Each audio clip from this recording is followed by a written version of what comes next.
Hey, we got a really fun guest on with us here today. A good friend of ours from Southeast Florida, Bree White with RE/MAX House of Real Estate. Bree, how you doing?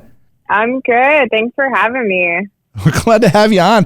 Hey, you and I have kind of been, riffing on this whole social media thing for quite some time. We've been friends on Facebook, and I'm trying to catch the Instagram vibe. I've got Kayla helping me with that. She's doing an amazing job, but I'm still struggling with it. So I'm glad to have you on today because maybe you can shed a little bit of social media insight upon us. You down with that? I'm totally down. Where should we start?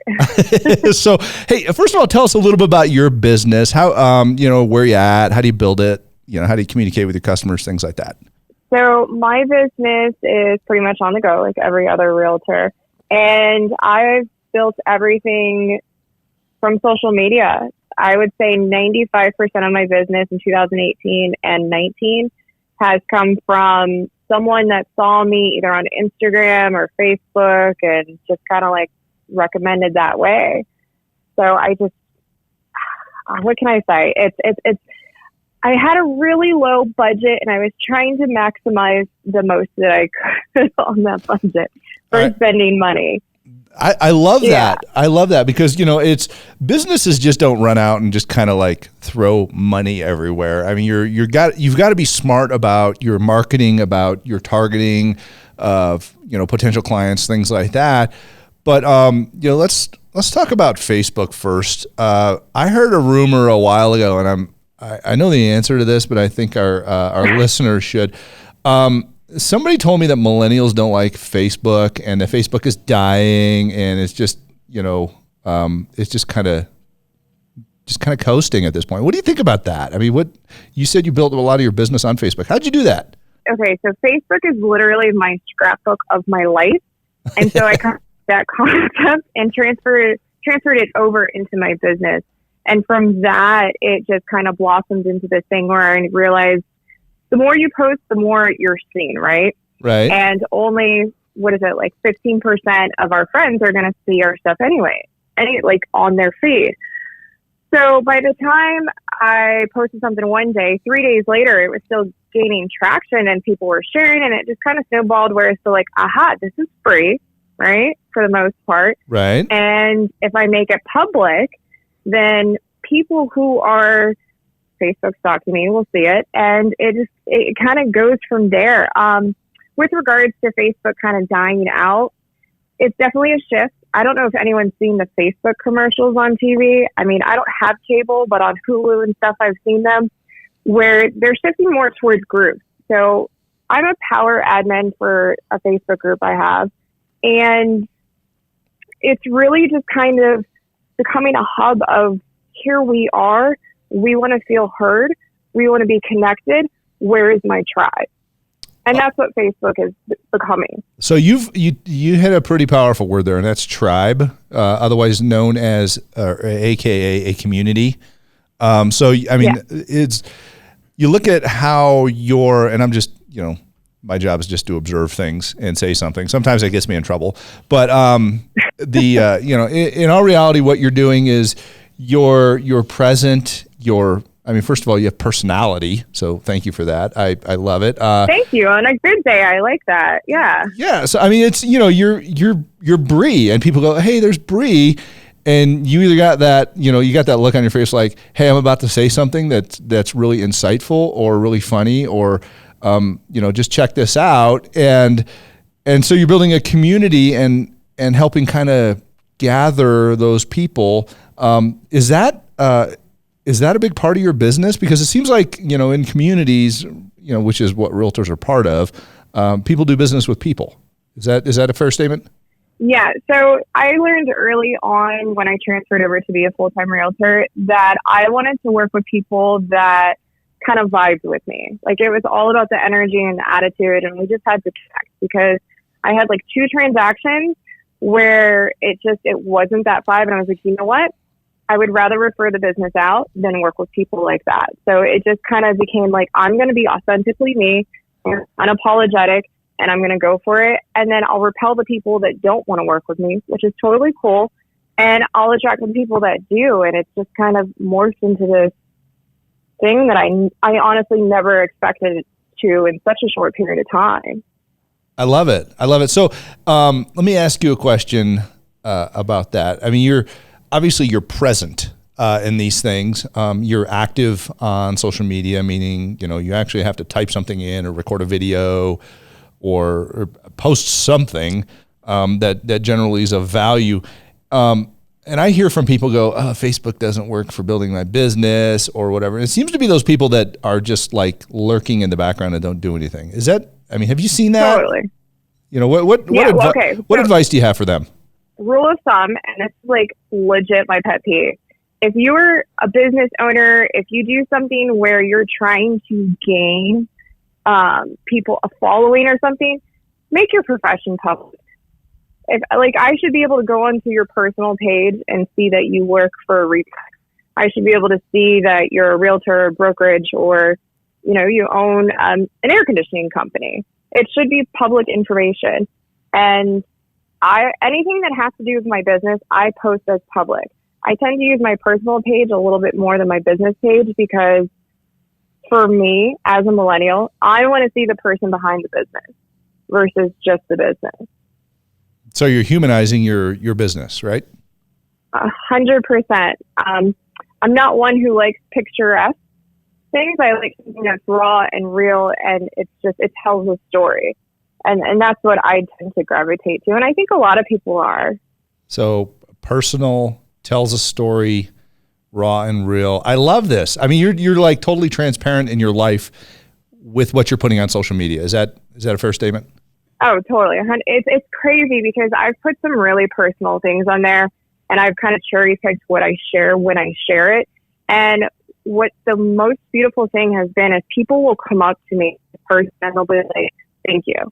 I'm like, "For what? What'd I do?" Am I in trouble? And they're like, no, your post on Facebook. And I'm just like, oh my gosh, like that's amazing. Because again, it goes back to that building a tribe and a community. What people don't understand is, so I have a teenager and he's 15. Him and his friends communicate more on their cell phones through Google Chats or Google Hangouts or anything in general than they do in real life. So those connections that you're making online and in social media, they're valuable. They're just as valuable, if not more valuable, than your in-life connections. That's cool. Yeah, it's funny because, I mean, we met originally on social media, you and I, and we ran into each other at a Remax event, and you're like, "Hey, what's up, friend?" And I'm like, "Hey, what's up, friend?" And we're both kind of sitting there going, we've never really met in person. But we felt like we knew each other. It was hilarious. Totally. It's so cool because you know what? It takes away that barrier of like those first impressions when you meet someone in person. You kind of like judge someone or you have a I can't talk today. Sorry, guys. That happens.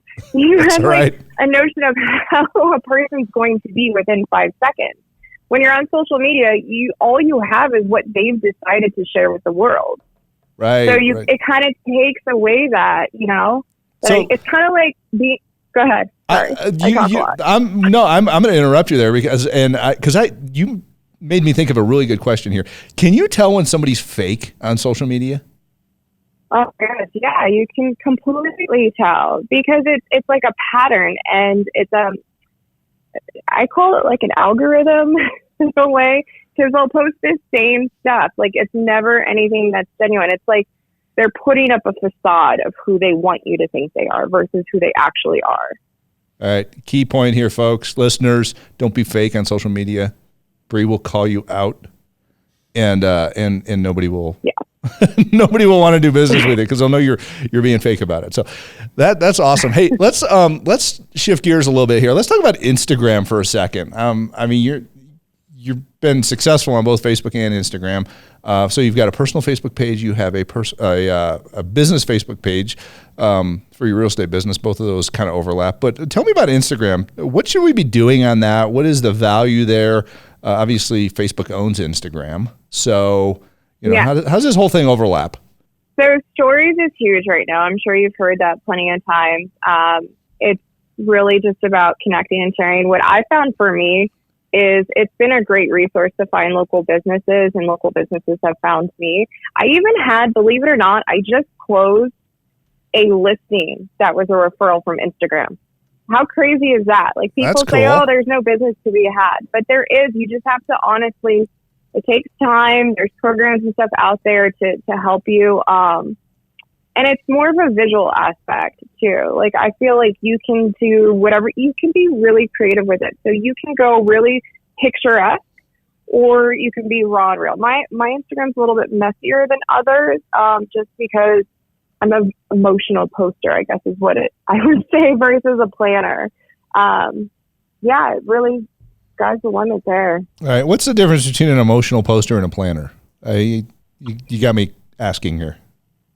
So for me, I have to be in the mood. Like, I want to convey that moment, and I want to capture something that happened in my life in that moment, whether it's a listing, a beautiful picture, or something that's just right then. Whereas some people will create a content calendar, and they'll plan out, okay, on Wednesdays, I'll post topics of, Wednesday wisdom. On Thursday, maybe whatever the holiday is for that day, like National Donut Day, or, I'll do my reviews on Fridays. Like, they plan it out, and sometimes they'll have it post automatically for them, or they'll choose what they're going to post per day. So I'm just I have no rhyme, no rhythm. I just go with it. Do you think is one better than the other, or is it just pick something and do it? It's preference. You have to pick something and do it. And it's really, what I recommend is studying other Instagram pages that you admire and cherry picking what you want to do and how you want your persona to be perceived on there.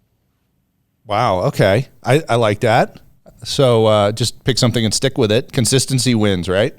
Yeah, 100%. Cool. So, hey, I have a question for you. You talk about like followers and things like that on these followers. And I guess Instagram, you have followers, and on Facebook, you have friends. I had somebody ask me the other day, hey, I want to build my Instagram account. Should I buy followers? I've heard that. What's your take on that, and what is it? Well, right now you're not allowed to buy followers. Instagram has put a block on that, but there are companies and platforms that are trying to work around the algorithms. So I personally had a program that would like on my behalf, and that's how I met local businesses. So I put in a bunch of hashtags, right, and geographical locations and things that I had interest in, where I went in to see, okay, well, who's here, who's there? Otherwise, it's a manual thing where you have to go through, spend time, find people, and we're out running a business, we're selling homes, we're dealing with clients. It was just one more thing to do. But now there's a block on all of it. So you have to do it organic right now.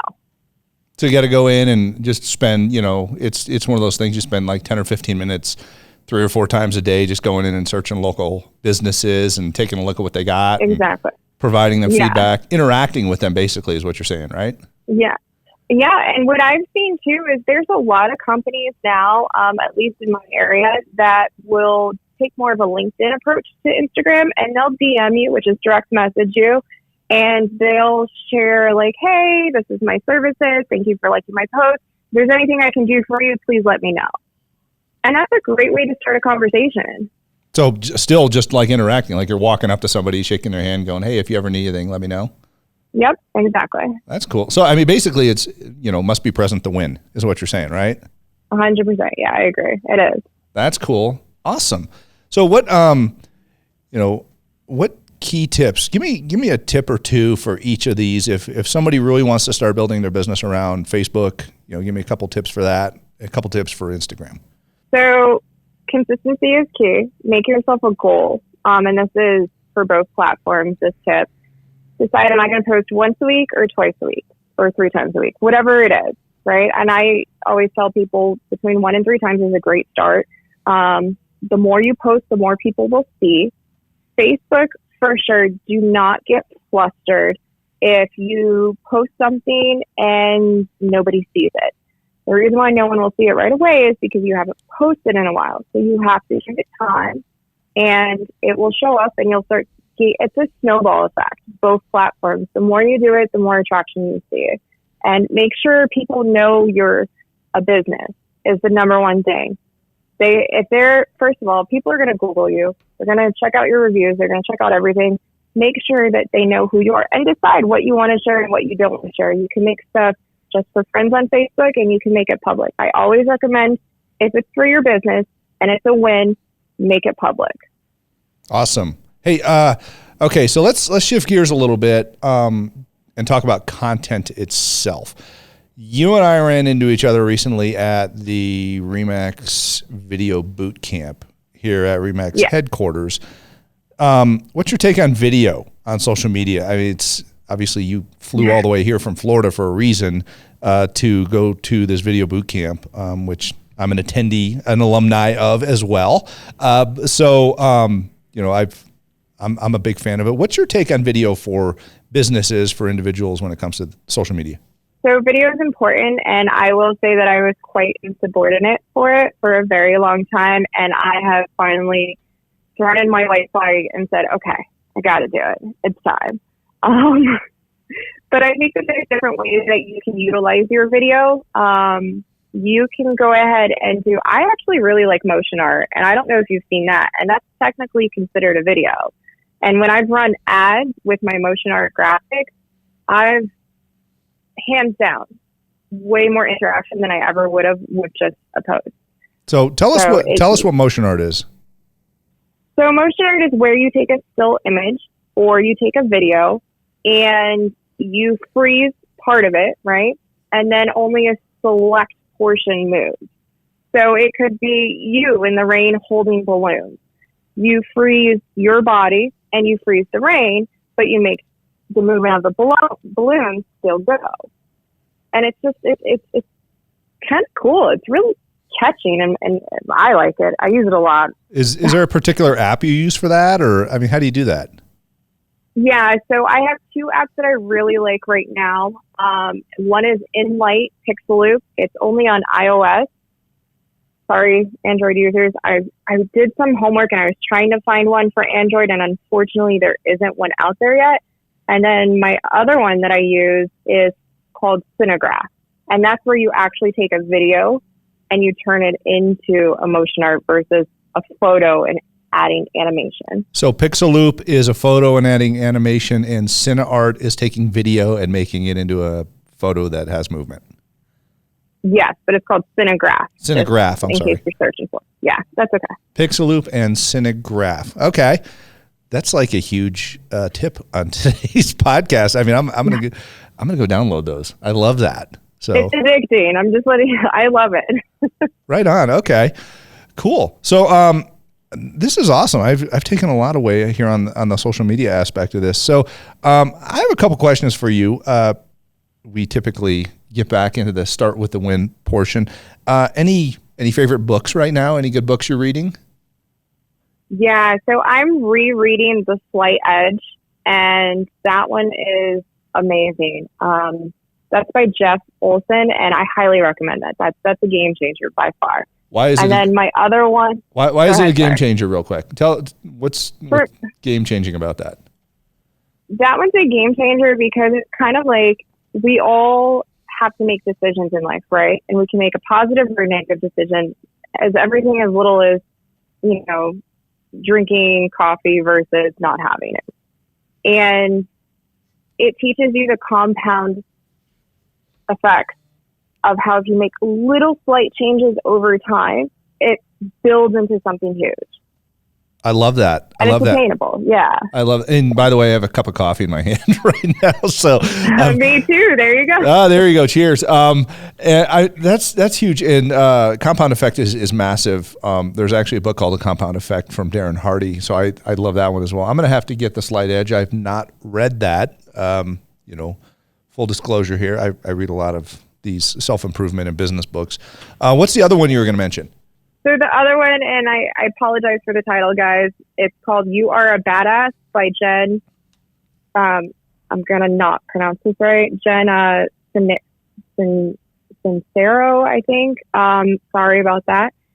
I like that one because it is a motivational as to how to get rid of self-doubt and not having self-worth.